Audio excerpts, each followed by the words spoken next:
A warning to those thinking about accessing the shadow web. How well do you guys know the internet? Until 2 weeks ago, I thought I knew it pretty well.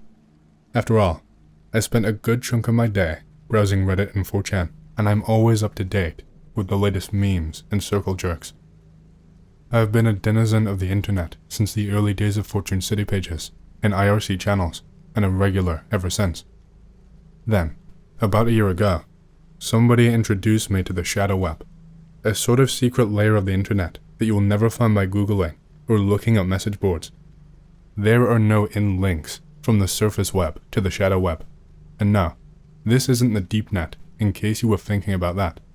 Not some website with gore videos of freak accidents. I've seen those. I assure you, this is something far more twisted. I never asked what his name was. He was a regular who came to the gas station where I worked as an attendant last year. Every time he came in, he would buy $20 to $50 of Ucash vouchers, which I assume were for porn subscriptions. I think it was a combination of his beige polo shirts and receding hairline that gave off the creepy vibe of a pervert. One day, he asked for $300 of Ucash vouchers, and I made the mistake of raising the question, what for? Have you ever heard of the shadow web? I remember him asking me casually as he counted $300 from a wad of $20 bills. I hadn't, so I shook my head. Then he looked through his wallet and withdrew a little slip, one about the size of a credit card. If you want to find out, he whispered. He leaned towards me and slid a piece of paper into my chest pocket. I gave him his vouchers. He left, and I never saw him again. Not long after, I left the job to return to school. It wasn't until a couple of weeks ago that I came across the old, yellowy uniform with the piece of paper still in the front pocket. When I opened it up and read its content, I immediately recalled my encounter with the creepy customer. The piece of paper had instructions on how to get to the gateway of the shadow web. There were a lot of steps, some more sophisticated than others. Unfortunately, I was both tech-savvy and curious enough to follow them. The first thing you'll want to know about the shadow web is that you do not want to go there. I've seen plenty of fucked up things on the web, but nothing comes remotely close to the things I saw on the SW. Thinking back, I should have noped the fuck out the instant I saw the front page. I don't know why I hadn't. Maybe something is wrong with me. When I got to the gateway page, which resembles one of those welcome pages that pops up when you use the free Wi-Fi at the airport or at the mall, the first thing I noticed was the word, corpse fucking. It was underneath a search field among 30 or so other words, which I assumed were the most commonly looked up things on the SW, things like skinning and mutilation. That should have been my cue to X out. There were a lot of other things too, other than sexual content and graphic gore footage, things like instructions on how to make DIY roadside bombs, things like a Craigslist for cannibals and people who wanted to be eaten by cannibals, things like a marketplace to buy and sell stolen identities, either individually or in bulk. I spent almost an hour reading up on leaked war documents and diplomatic cables on a site called Avenged Web. The website looked very retro, if you know what I mean. The layout had frames, and each frame had its own scroll bar. When I found myself clicking on links without thinking twice, I realized I had become comfortable on the shadow web. Don't ask me how I came across this next website. Curiosity got the better part of me, and I clicked on things I should not have. I'll spare you the actual name of the site, because I know some of you will make the same mistake that I did, thinking it can't be that bad. It can. When I got there, I noticed the Ucash logo at the bottom of the page, indicating that paid services were available. It was in fact a live webcam show, but you only paid if you wanted to be the director. Viewing was free. Beneath the live feed of a webcam was the login page to a chat room. It prompted me for a screen name when I clicked the join button, so I entered a random string of letters, like I usually do when commenting other places that I shouldn't be. As soon as I got past the login, a torrent of messages flooded the screen. Most of the messages were in English, a few were in Japanese, and I think some were Arabic or Farsi. The number of participants in the chat room fluctuated between 150 and 200 people. But that's only the number of people who bothered entering the chat. I suspect many more were watching anonymously. The majority of legible messages were a start or go go go or something to that effect. After about a minute, a man with his face hidden behind a hockey mask appeared on the feed. I remember him having dark brown skin and being really skinny, like starving Ethiopian skinny. Shortly after that, everyone was set on mute. Everyone except for one user, by the name of Italian Goat, who I figured was the director of the show. That is when the screaming began. She was blindfolded and tied to a wooden chair, with her hands behind her back. A bigger, darker man dragged her by the hair until she sat dead center on my screen. I watched her try to struggle free from the ropes, but she was so tightly fastened that you could see the bruising. God knows how long she had been tied up like that. Finally, the bigger man took the blindfold off, and she stopped screaming. When she looked into the camera, she seemed to realize what was about to happen. She started crying and begging the two men in what I think was Arabic. Then a message popped up on the chat. Lay her sideways on the floor. The director issued his first command. The skinny man saw the message and relayed it to the bigger man in their own language. Kick her in the stomach. The skinny man continued with his translations. Kick her in the face. The screaming got louder and louder. What the fuck was I watching? That was it for me. I was reaching for my cell phone, ready to dial 911. Stomp on her tits. Tell your friend to kick harder. I paid good money for this. I was in so much shock at this point that I could not take my eyes off the screen. The kicking went on for another 10, 20, 30 seconds. It seemed as if it went on forever. Now slit her throat. When I read that last message, the churning feeling in my guts intensified. No, no, no, no, I kept thinking. Somebody stop this. I tried to type into the chat, but the input field was grayed out. The woman cried even louder when she heard the man relay the last request. Wait, no, not yet. The skinny man held up one hand to signal his partner to halt. My breathing returned to normal for a second, thinking the woman was spared, at least for the time being. Then the director continued. Take out her eyes first. The skinny man stared directly into the webcam. I couldn't see the entirety of his face, just his eyes, and the small patch of skin around each one. In his eyes, I searched desperately for the slightest hint of hesitation. Please put a stop to this, I prayed. But I kept the mouse cursor hovered above the close button in case they did not. And then, the skinny man began typing, and a second screen name popped up on the log. Another $500. My mind froze when I saw the number. $500. This woman was being tortured and possibly killed for a meager sum of $500.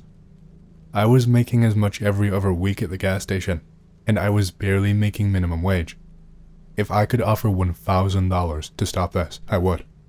I would empty out my savings account if it meant saving her life. I would. I swear on my life. I'd pay anything to stop this madness. Okay. I quickly shut off the screen before I could see any more. I wish my common sense could have kicked in earlier. I ran out to the yard where I regurgitated about 2 meals worth of vomit. It had been a long time since I felt this sick from watching something. When I was in junior high school, some friend showed me a clip from Rotten.com. It was the one where a man had his skull sliced in half by the rotor blades of a helicopter he was in the midst of repairing. And then, over the years, I've seen many more videos like that one. Enough that I don't get the urge to puke in my mouth anymore. But let me tell you this. Seeing live footage of a real person being tortured is stomach-turning on a whole different level. When I was done spitting out the last bits of bile in my mouth, I heard screaming coming from my room. It was then I realized that in my haste to turn the monitor off, I had forgotten to turn off the speakers as well. Her screams got worse and worse, until finally, I was able to reach behind the desk and disconnect the speakers from the computer. The silence that followed was unbearable. It was as if, by my own hands, I had silenced her, killed her. I felt remorse, such as I have never felt before. I killed her, I thought to myself again and again. I killed her. The feeling was unreal. I had to find out if she was alive. As I reached over to turn the screen back on, a voice inside my head begged me to stop. I do not want to say what I am about to say. But before I could stop myself, my hand had already acted. The image on the screen was an image I will never ever forget. The severed head of the woman sat there, straight across from me, both eyes missing from their respective sockets. That face, that warped, misshapen face, has haunted me ever since. Even now as I write this, I can feel her hollow eyes glaring at me from behind. I sleep with all the lights on, the TV on, but nothing helps. Right before I shut down the browser and reconfigured the network settings to access the good old regular internet, I remember seeing one last line on the chat line. It read, "Thank you for watching. The next show will be in 1 hour." I first learned about the deep web back in grade 10, when this really strange druggy kid in my grade was going on about it. We sat together in English and had a new teacher that wasn't quite good and didn't really know how to control the class, so the last 20 minutes or so, she would just let us do whatever. Everyone around this kid's desk, let's call him Eli, would crowd around his computer and watch him monkey around on Silk Road and weird over sites he found. No CP or anything, but drugs and hitmen and weird shit in general. I was kinda sketched out by it, so I tried to avoid looking at all, but I listened, and it was pretty fucky. Eventually, Eli decided to order drugs from some site. This was high school, so we all lived at home, so he figured he'd order DMT to his cottage, go up for a weekend, and pick it up to hide in his closet. So he typed in his address to some guy, worked out the details, and waited. Went up to his cottage the next weekend, and we all waited for his return for the stories. Eli got back, and we all ran up to him to ask if it worked. He said it didn't, and he was really pissed since he had already paid the guy. He complained to whoever was selling him the drugs, and the guy was really understanding and said he'd send an even bigger package to his cottage. Eli went up the next weekend. Still nothing. The guy was very apologetic and said he'd send one more. Still nothing. Eli gave up and figured it was just a guy trying to make a quick buck. He gave up on the deep web, and that was that. Months later, he goes up to his cottage with his family and has a big dinner party with the whole complex of cottages. He's schmoozing around and overhears these elderly people talking about going to the cops. He asks why, and they tell him. They've been consistently getting shipments of drugs every week. Eli had typed in the wrong address, and the guy he was talking to had been sending more and more to the wrong people each week because he felt so bad. He was so sketched out that he quit everything and is now doing quite well for himself. Proud of him. This was back before Google. Web pages were, for the most part, still very basic HTML with JavaScript. Hardly anyone used CSS. Only discussion boards and some banking sites had anything approaching mature front-end, back-end combinations, etc. Early net, real deep web story, not just one about illicit activities online. I was browsing random blogs, GeoCities sites, and the like, just going from link to link. Eventually, I came upon an odd page. It appeared to be random thoughts from different people, but for the time, it was very well designed.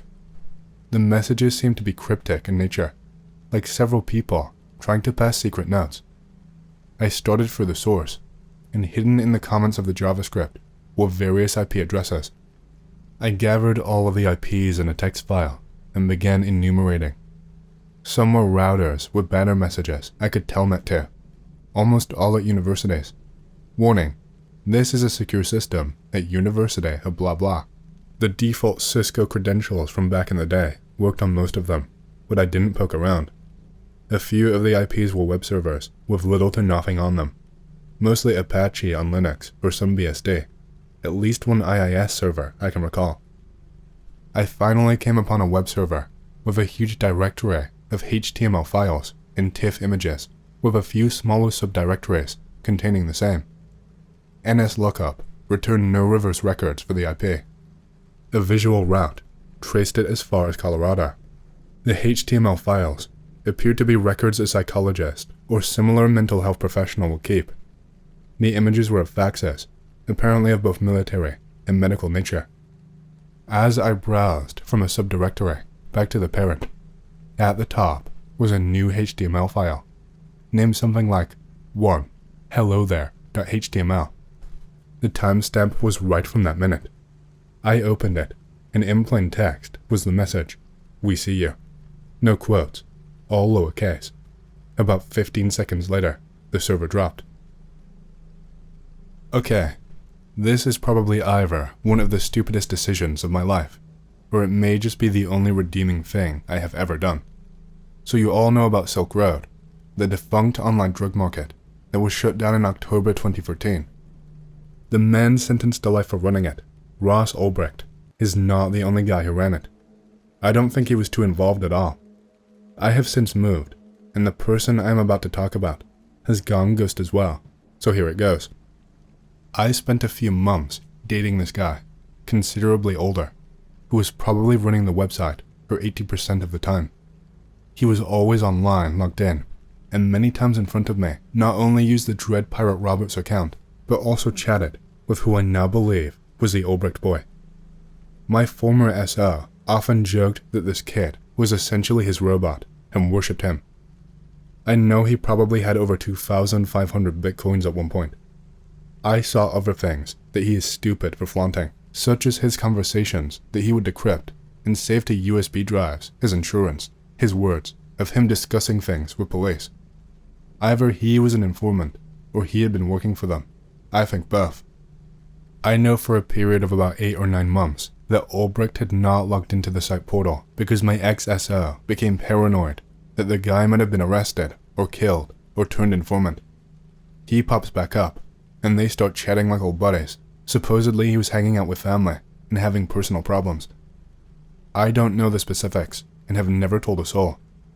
When they arrested this boy, my ex took off, said he was going to visit his parents and lay low for a bit, and then abruptly vanished. I did see him as last online X hours ago, on WhatsApp here and there, so thankfully he's not dead or in jail, I think. For those who might think I could be getting him into trouble, and I'm being a bitch, vengeful, a rat, no I ain't. He is not a US citizen, and is most likely not in the US. TLDR, Ross Ulbricht was definitely not the Dread Pirate Roberts as much as he was accused of. That would be impossible. He sure is paying the price for it though. May God make this guy's situation better one day. He's paid a price for shit he wasn't too invested in. I was big into Bitcoin when the Silk Road thing happened, and I got into buying certain merchandise online. The first time I was very nervous about the potential of getting caught, so I decided to have the first product sent to my office. I had it addressed generically to the IT department, and my boss, who was a good friend, was going to keep an eye out on it for me. I figured this would give me enough deniability if it was intercepted. Things went very wrong. It came in, and instead of the package going to my boss, it went to his boss. Now, the company I worked for at the time is a very large behemoth with access to credit information on just about everyone in the US. Every employee is drug tested, and we have random tests.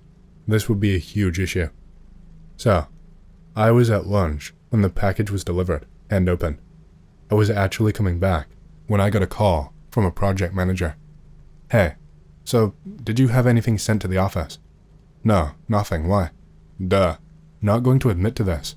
Nothing strange sent here?" "Nope." "Well, boss's boss just received a package, and it contains marijuana." Well, I had enough deniability that while plenty of people suspected me, I got off. I learned something about my boss's boss that day. He did not tell anyone upstream about it, and rumor has it that he took it home and smoked it.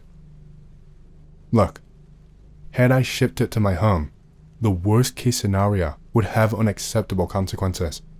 Cops could intercept the package, obtain search warrant, find plenty of incriminating evidence in my home. I'm arrested and lose my job.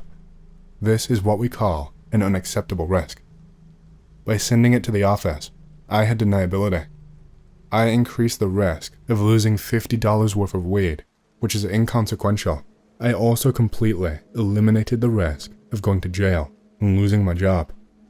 Even if the company made us all take a drug test, I can easily pass those.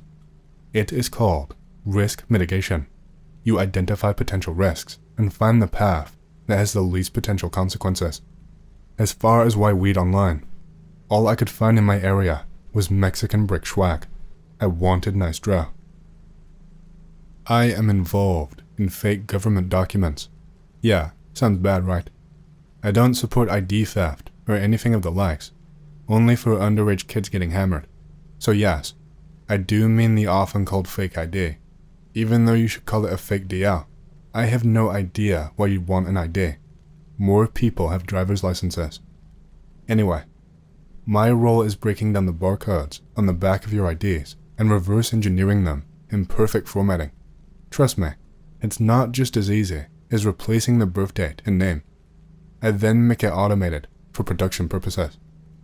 So being involved in this seems sketchy as fuck, especially for someone named Osama. Well, it doesn't seem like I get in trouble, as my entire job resides behind a computer. Here is where I fucked up. I was working with 6 sellers of fake IDs. I do check to make sure their ethical policy includes only selling to people under 21. I do not help scumbags. There was an app that was beyond advanced at detecting fakes. It could scan the barcode and tell you it was fake just by the formatting and size of the barcode. I had the version 1 of the app and was able to beat many states. I had to get this version 2 of the app to see how close I could make them to real this time, but it was only given to businesses. You can read how that played out here. Warning, a little long, but includes a voicemail from the CFO. That scared me to piss, but it's been months. If you guys are reading this, I am sorry. I would like to let you know that I am now 21. I still talk to people in the community of fake IDs, but I am now developing an app with the knowledge I gained from reverse engineering barcodes to make a scanner that is even more picky about formatting than yours. Don't fight me as a competitor and try to threaten to throw me in jail again. Instead, prove you can actually fight fake IDs. I am now doing good against underage drinking.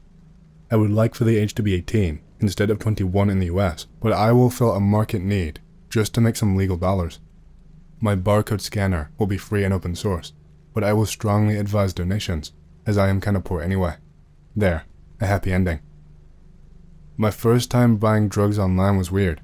It was as easy as logging in, ordering, and waiting. The awesome thing is that escrow is involved. The service will hold the money until you either receive your package or either party cancels the order, so it is less likely that you will get scammed. The entire market is dependent on reviews. One bad review and you will probably lose all business. Quality control is insane. My first purchase was THC oil for a vape.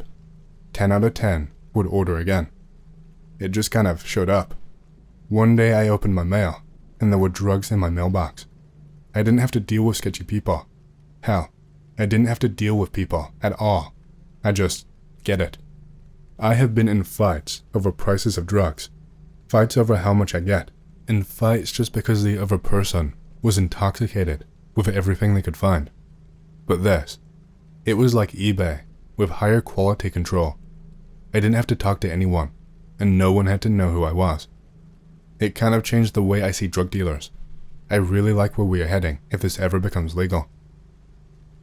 The owner of the hidden wiki full of scams contacted me. He wanted me to pump out new scams for the site for a cut. I really wish I had some info behind this one, but it was 6 months ago on a different account. I still have part of the source that some of the scam sites use to make these scams if anyone is interested in that. Just so you know, the hidden wiki is a scam. There is a better one, but it's definitely not at the top search results. Those are the scams all run by the same guy. I estimate this guy makes somewhere around $6,000 a day, give or take $1,000. In-fucking sane. I had his info on the account I deleted, and I tried doxing him and finding vulnerabilities in his site using the source he gave me, but so far nothing. I just want to steal his money, to be honest. Asshat does not deserve it, and I'd only keep a small percentage of it before just silently spreading it out in tips and donations. I don't really think I'd ever keep it. There's no way to launder that much money. Not a whole lot of interesting things are there, unless you go looking for them. Similarly to a story to teach a don't go looking for trouble type of thing to children, the deep web is seemingly bland at face value. If you go to the hidden wiki, however, you will find links to normal porn, animal porn, hitmen for hire, drugs, and lots of very cheesy pizza. Red rooms are to be avoided, trust me. You don't need to see an abducted homeless person or other poor victim tortured into insanity and or death by beating, being eaten alive, radiation, starvation, dehydration, or other methods. They do this on one side to establish an inherent difference between races, even doing it to children and infants. Frankly, if you like to look at this, you need to see a professional. As for buying drugs, videos, weapons, or assassins, or really anything, nearly all of it is in Bitcoin, with very little in PayPal. PayPal can be traced, and that's why Bitcoin is preferred, because it keeps the basic anonymity that Tor provides. To be brutally honest, a good portion of the offers are legitimate, and a good portion are fake. Choose wisely. There's not really any factors that differentiate the two. Fake IDs and other fake papers are sold, but keep in mind that this is illegal, and the quality is not necessarily something you'd be able to assure. Not recommended. All in all, I would suggest avoiding the dark web. Any seemingly innocuous links are often very cheesing pizza sites or other illegal content that can get the men in black looking for you. If you would like any proof of just how evil this world can be, look up Daisy's Destruction. Please do not go looking for the actual video, just read the articles about it. Edit. I can't believe I forgot the pink math. It's a website dedicated to ruining the lives of women over the internet. It has pictures, phone numbers, addresses, and social media links of each person. There's also a YouTuber out there who does exploratory videos on the deep and dark web. Takedown Man does pretty comprehensive documentary type videos of websites there. Link for the lazy. Tor is like a shovel. It's a tool for digging. Merely owning one and using it is not illegal. However, if you vandalize property or beat someone to death with it, it becomes illegal. People have been commenting on this being fake or whatever. Look, I get that a fair portion of red rooms are probably not real anymore, and only private ones are still out there. If you dig deep enough, you will find things you do not want to see. I don't know if the human experiment is real or not, but I'm not going digging for it to check it out again. Rabies can cause a sort of delirium in the later stages.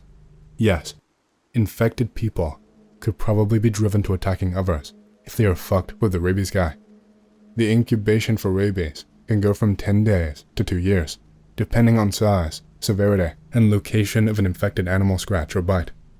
If saliva is injected directly into someone, the incubation period would definitely not be long. True, the human experiment is not an actual website. It's just the name that people generally recognize, and is easy to associate the genre with. Like a scapegoat, almost. The real ones are kind of like Voldemort, those which must not be named. I'm not giving out actual information about where to find them. If you want to look at that, ask someone else. You can find a metric shit ton of snuff on the normal internet anyways.